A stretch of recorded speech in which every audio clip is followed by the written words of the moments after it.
নমস্কাৰ পুনৰবাৰ সকলোকে এটা নতুন ভিডিঅ'লৈ স্বাগতম জনাইছোঁ। আজি মই আপোনালোকৰ মাজলৈ আগবঢ়ালোঁ কেঁচা মটৰৰ আচাৰৰ এটা ৰেচিপি। আপোনালোকে বাৰু আগতে কেঁচা মটৰ আচাৰ খাই পাইছেনে? যদি নাই পোৱা এবাৰ ট্ৰাই কৰি চাব পাৰে। ভিডিঅ'টো চাই কেনেকুৱা পাই কমেণ্ট কৰিব আৰু যদি আপোনালোকে প্ৰথমবাৰৰ কাৰণে মোৰ চেনেলটো চাই আছে তেনেহ'লে চেনেলটো ছাবস্ক্ৰাইব কৰি লৈ যেন। এতিয়া আহকচোন আমি ভিডিঅ'টোৰ মাজলৈ যাওঁ।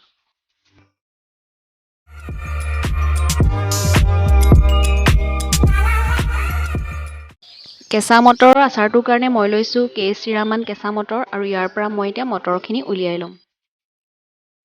এনেকৈ মটৰখিনি উলিয়াই ল'লোঁ। আপোনালোকে বাৰু আগতে কেঁচা মটৰ আচাৰ খাই পাইছেনে? যদি নাই পোৱা এবাৰ ট্ৰাই কৰি চাব পাৰে, কাৰণ এতিয়া বজাৰত কেঁচা মটৰ আছেই। অলপ কেঁচা চানাৰ নিচিনা ফ্লেভাৰটো আহে আৰু এইটো বনাবলৈ একেবাৰে সহজে হয়, কম সামগ্ৰীৰে বনাব পাৰি। আৰু মোৰ গোটেই মটৰখিনিৰ পৰা মটৰখিনি উলিয়াই হৈ গ'ল। এয়া ইমানখিনি মটৰ ওলালে আৰু এতিয়া মই মটৰখিনি সিজাই ল'ম আৰু সিজাবৰ কাৰণে এটা চচত মই অলপ পানী গৰম কৰি লৈছোঁ আৰু পানীখিনি গৰম হোৱাত তাতে মই কেঁচা মটৰখিনি দি দিলোঁ আৰু মটৰখিনি সিজিবলৈ আৰম্ভ কৰোঁতে ইয়াতে মই দিছোঁ আন্দাজমতে নিমখ। মটৰখিনি মই বেছি সিজিবলৈ দিয়া নাই, প্ৰায় 5-6 মিনিটমানহে সিজাইছোঁ। এয়া মোৰ মটৰখিনি সিজিলেই। এই সিজা মটৰখিনি এতিয়া আমি গৰম পানীৰ পৰা টুকি ল'ব লাগিব। তাৰ কাৰণে মই এটা বাতিত অলপ ঠাণ্ডা পানী লৈছোঁ আৰু চচটোৰ পৰা মটৰখিনি টুকি লৈ এই পানীখিনি দি দিছোঁ। আপোনালোকে ইচ্ছা কৰিলে বৰফৰ পানীও ল'ব পাৰে, তেতিয়া মটৰখিনি সেউজীয়াই হৈ থাকে। আৰু গোটেইখিনি মটৰ মই গৰম পানীৰ পৰা টুকি ঠাণ্ডা পানীখিনিত দি দিলোঁ আৰু মটৰখিনি সম্পূৰ্ণ ঠাণ্ডা হ'বৰ কাৰণে মই অলপ সময় এইখিনি ৰাখি দিলোঁ। আৰু মটৰখিনি ঠাণ্ডা হোৱাৰ পাছত মই পানীৰ পৰা মটৰখিনি টুকি লৈছোঁ। অলপ সময় দিয়াৰ পাছত পানীখিনি টোক খালে আৰু ইয়াতে মই এতিয়া অকণমান হালধি সানি মটৰখিনিত ভালদৰে হালধিখিনি মিহলাই ল'লোঁ। আৰু এতিয়া মই মটৰখিনি এখন প্লেটত বহলকৈ মেলি প্ৰায় 3 ঘণ্টামানৰ কাৰণে পানী শুকাবৰ কাৰণে ৰ'দত দিলোঁ।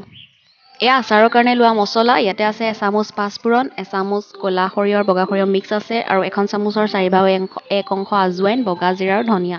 আৰু গোটেইখিনি মই অকণমান সময়ৰ কাৰণে কেৰাহীত ভাজি লৈছোঁ। আৰু এতিয়া মই মছলাখিনি খুন্দি ল'ম আৰু মই খুন্দনাতে খুন্দিছোঁ আৰু মছলাখিনি মই একেবাৰে গুড়ি কৰি দিয়া নাই, ইমানটো গুড়ি কৰিছোঁ। আৰু লগতে মই অলপ মিঠাতেলো গৰম কৰি ঠাণ্ডা হ'বৰ কাৰণে ৰাখি লৈছোঁ।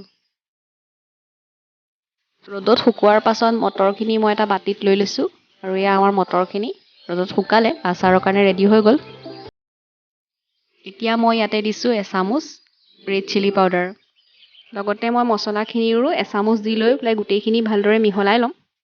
গোটেইখিনি মছলা ইয়াতে মই দিয়া নাই, আপোনালোকে বেলেগ জলকীয়া থাকিলে দিব পাৰে, যেতিয়া জলকীয়া গুড়ি নিদিলেও হ'ব। অকণমান মই মছলা দি দিলোঁ আৰু এই মছলা মই ৰাখি দিলোঁ, গোটেইখিনি মছলা মই ইয়াতে নিদিলোঁ। মছলা আৰু জলকীয়া গুড়ি মই মটৰৰ লগত ভালদৰে মিহলাই লৈছোঁ।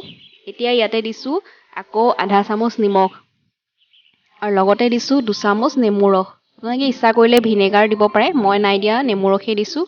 আৰু যদিও মই নিমখ সিজাওঁতে দিছিলোঁ, তথাপিও নিমখটো মোৰ অকণমান কম লাগিলে। আচাৰ এনেও অকণমান নিমখ বেছিয়ে লাগে। আৰু এতিয়া মই যিখিনি তেল গৰম কৰি ঠাণ্ডা কৰি ৰাখিছিলোঁ তাৰে অলপ ইয়াতে দি দিলোঁ আৰু গোটেইখিনি মই ভালদৰে মিহলাই লৈছোঁ।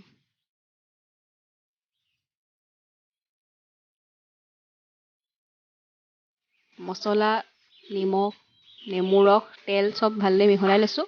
ইয়াতে মই আৰু অকণমান তেল দি ল'ম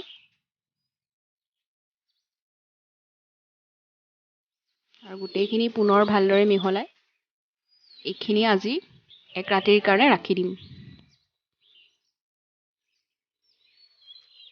মটৰ আচাৰখিনি মই ঢাকি 1 ৰাতিৰ কাৰণে ৰাখি দিলোঁ। এই পিছদিনাখন দুপৰীয়া ৰ'দত দিলোঁ আচাৰৰ বাতিটো আৰু এয়া দেখিছে আচাৰখিনি ৰংটো ধুনীয়া হৈছে। আৰু এনেকৈয়ে মই অলপ সময়ৰ কাৰণে আচাৰৰ বাতিটোতেই মটৰ আচাৰখিনি ৰ'দত দিম। ৰ'দত দিয়াৰ পাছত অলপ সময় পাছত এটা শুকান কাঁচৰ বটলত মই আচাৰখিনি ভৰাই লৈছোঁ। আৰু এনেকৈ প্ৰায় এসপ্তাহমান ৰ'দত দিয়াৰ পাছত আমাৰ মটৰ আচাৰখিনি খাব পৰা হৈ যায়। আৰু আপোনালোকে যিটো আচাৰ বটলত আচাৰখিনি ভৰাব মন কৰিব যাতে তাত অকণো পানী লাগি নাথাকে, নহ'লে আচাৰখিনি সোনকালে বেয়া হৈ যাব। মটৰ আচাৰৰ ৰেচিপিটো দেখিলেই বনাবলৈ কিমান সহজ। যদি আগতে বনোৱা নাই তেন্তে এইবাৰ এবাৰ ট্ৰাই কৰি চাব পাৰে আৰু খাবলৈও ৰুটিৰ লগত ভালেই লাগে। ভিডিঅ'টো চাই কেনেকুৱা পালে কমেণ্ট কৰি জনাব আৰু ভিডিঅ'টো শেষলৈকে চোৱাৰ কাৰণে সকলোলৈকে থাকিলে বহুত বহুত ধন্যবাদ। পুনৰ এটা নতুন ভিডিঅ'ত লগ পোৱাৰ প্ৰতিশ্ৰুতিৰে আজিলৈ বাই বাই।